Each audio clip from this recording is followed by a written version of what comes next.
Welcome everybody to my channel.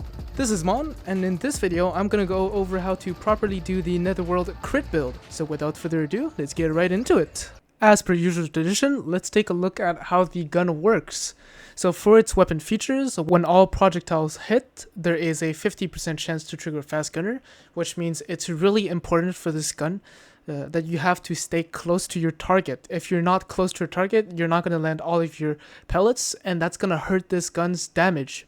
After triggering Fast Gunner 2 times, the next one shot will consume an additional 1 bullet and fire an additional 5 projectiles. So essentially it's really just the more times you trigger Fast Gunner, the more you will nuke. Then after reloading when the magazine is empty, the first 12 bullets will have attack plus 20%.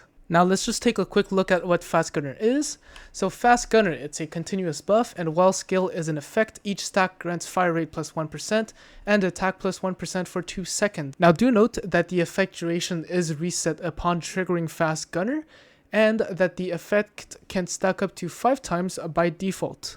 Now for this gun's calibration, you would want Rapid Shot Style as its main effect, which, well, it's the same reason for the corrosion, to be honest. Double crit rate substats and Rapid Shot Style, since it gives you 25% fire rate, which will increase your DPS by a lot, even if it reduces your attack by 10%. Now moving on to this gun's attachments. The school of thought for this weapon is, in order to maximize damage, you must land all of your pellets for each shot, which means accuracy will be what's really important for this gun. But of course, that's assuming you have decent aim. If you're struggling to land all of your pellets close range, you can also do a trade-off between accuracy and stability. So for the muzzle, go with extended break for the most amount of accuracy. Then for tactics, go with the tactical laser sight for the most amount of accuracy too. Moving on to your secondary weapon options and your melee options. For your secondary, you would preferably want to run the crossbow, as it can mark enemies and gives you a very much needed 15% crit rate buff. But realistically, the crossbow would more be used for boss fights, since you need to reload often with it, and for fights where after you finish it, you have some downtime to reload your weapons. If you don't like using the crossbow, you can opt for the MG4, for the bingo, and for the wildfire. If you like to use the MG4, you will be able to stack Fast Gunner really quickly, which essentially means it'll increase your damage since it removes the need to stack Fast Gunner slowly with the Netherworld. Fast Gunner mods also has a mod that will allow it to give 30% weapon damage bonus for 10 seconds, even after swapping that weapon out. Then if you use bingo, it can mark enemies, will give you a maximum of 45% weak spot damage bonus, and a 15% attack buff after a kill with the bingo. Then if you use the wildfire, it can mark enemies and will give you a 25% weapon damage bonus. So it'll most of the time come down to the situation, to whichever you prefer, and to the ratio between your crit damage added with the weak spot damage versus your weapon damage. Do still keep in mind the small caveats, such as wildfire not giving the 25% weapon damage buff if there are multiple enemies around. Then moving on to the melee, it will be the long axe to give you the 20% weapon damage bonus from Fortress Warfare upon a heavy attack. If you already know the axe's mechanic, feel free to skip 10 seconds ahead, as what I'm about to say is literally what I repeat in every single video. So with the long axe, as you can see, heavy attacks activate Fortress Warfare up to once every 10 seconds, and Fortress Warfare gives you 20% weapon damage bonus. And the cool thing with it is that, first of all, you can animation cancel its heavy animation, and the Fortress Warfare buff will follow your movements before it spawns. So if I can demonstrate right here, animation cancel, move over here, and the buff will spawn right under my feet. Moving on to your key gear and gear set bonuses. Let's start with key gear. You have 2 options. It's going to be between the Precise Shot Mask and the Osis Mask. Now, don't go with Dusk Mask, as its effect is 50% chance of refilling 1 ammo every time you trigger a Fast Gunner. And it's like, you don't really need more ammo for this gun, as it loses DPS after the 12th shot. So if you remember one of the gun's features, the first 12 bullets have an increased attack of 20%. Any bullets shot after that won't benefit it, and if you have more than 12 bullets in your magazine, you also can't just decide to reload after your 12th shot, since its requirement is that you have to empty your mag completely to get that buff. So it's going to be between Precise Shot Mask and Osis Mask. For open world content, like just clearing out POIs and stuff, Osis and Precise are both fine. It's not going to make a significant difference. The reason for that is because when you're clearing out open world content, such as POIs, you don't really need to have a lot of fast gunner stacks since you shouldn't struggle to clear normal enemies anyway, and in most cases, you won't be able to retain the high amount of stacks given from Osis Mask.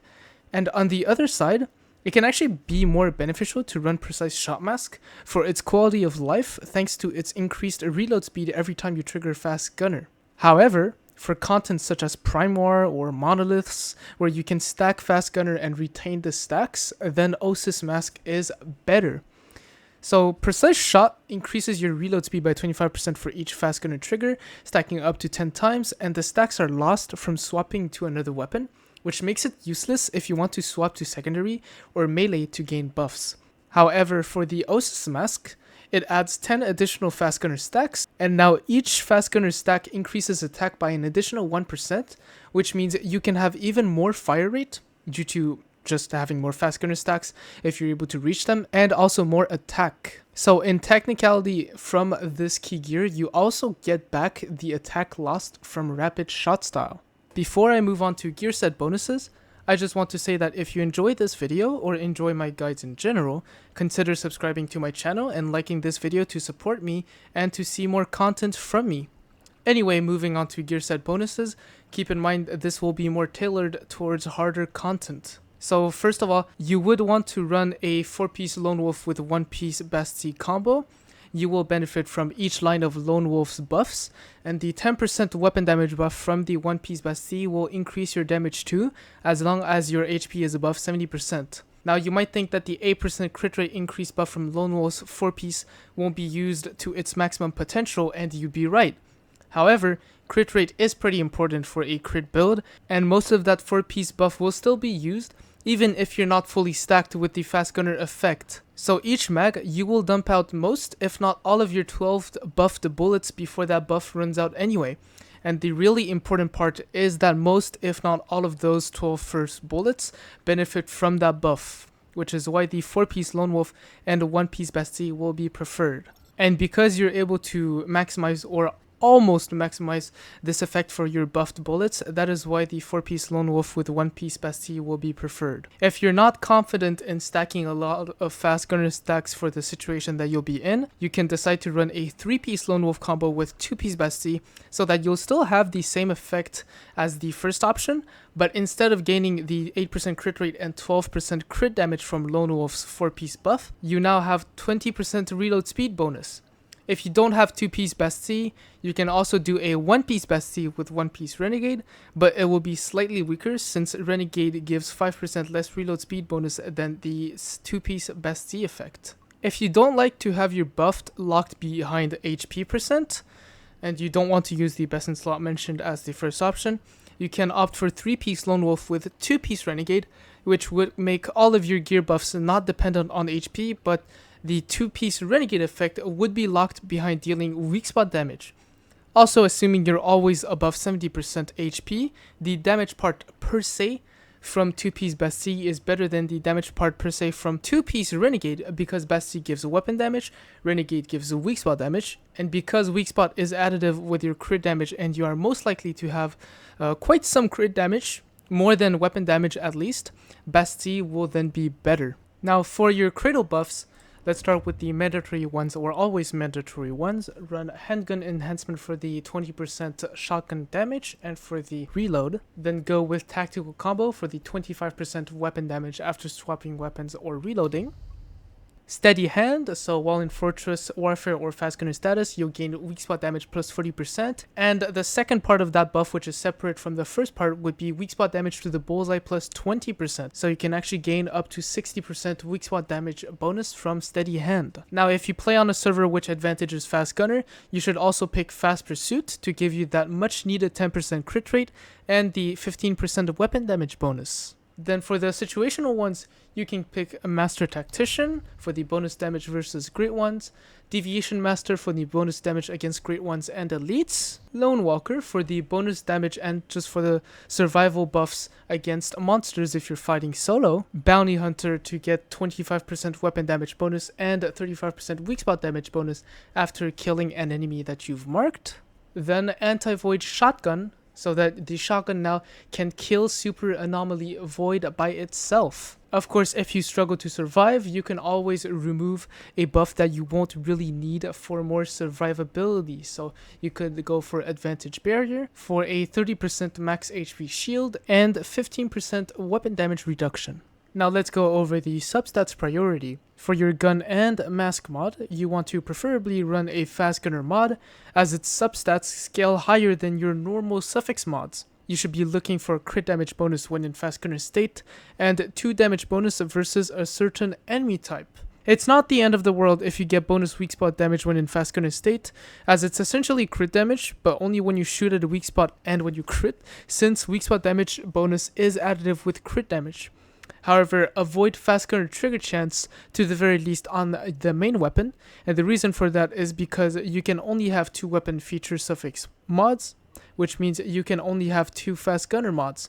The max amount of bonus trigger chance per mod is 6%, and this percentage is multiplicative with the weapon's base trigger chance, which means that you'll only have a maximum of 6% trigger chance from 2 maxed out fast gunner trigger chance substats, which is pretty bad compared to getting the other options, which would be bonus crit damage when in fast gunner state. For gloves and pants, you can either run a violent suffix or a resonance mod that gives stacking crit damage upon dealing a weak spot damage, as it stacks your crit damage to 20% instead of 15% when comparing both at max rolls. But then considering only the crit damage substat, you need to hit weak spot 4 times, and then you'd have to shoot 7 bullets to make it better than a normal mod. So to me, it's very situational, and it can also be of personal preference to run resonance or a violent mod on gloves and pants. But for your resonance mod substats, look for crit damage increase when dealing weak spot damage, 2 damage bonuses against X type of enemy, and reload speed bonus.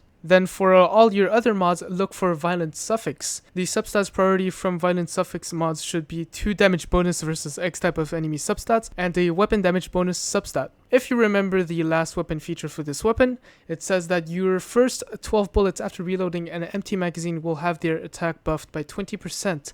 This means that you'll want to avoid magazine capacity, since the goal here is to reload as fast as possible while shooting the least amount of unbuffed bullets, so that you can cycle through your buffed bullets as fast as possible. And if you have mag capacity, you'll start shooting more unbuffed bullets, which is not exactly what you'd want. Moving on to your mods, let's start with the gun. So for the main gun, you'd want to use Shooting Blitz. So if you take a look at it, fast gunner duration plus 4 seconds, and when fast gunner is active, weapon damage plus 15%.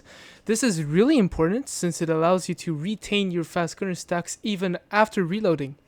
Though you can run Cowboy if you have Precise Shot Mask, but the problem is that even with 10 Precise Shot Mask stacks, Cowboy, and some reload speed substats, you'll still sometimes struggle to retain the fast gunner stacks, especially if you need to swap targets. So usually you should just go with a Shooting Blitz. Then for the secondary weapon, it'll be Vulnerability Amplifier if you are running a bullseye weapon.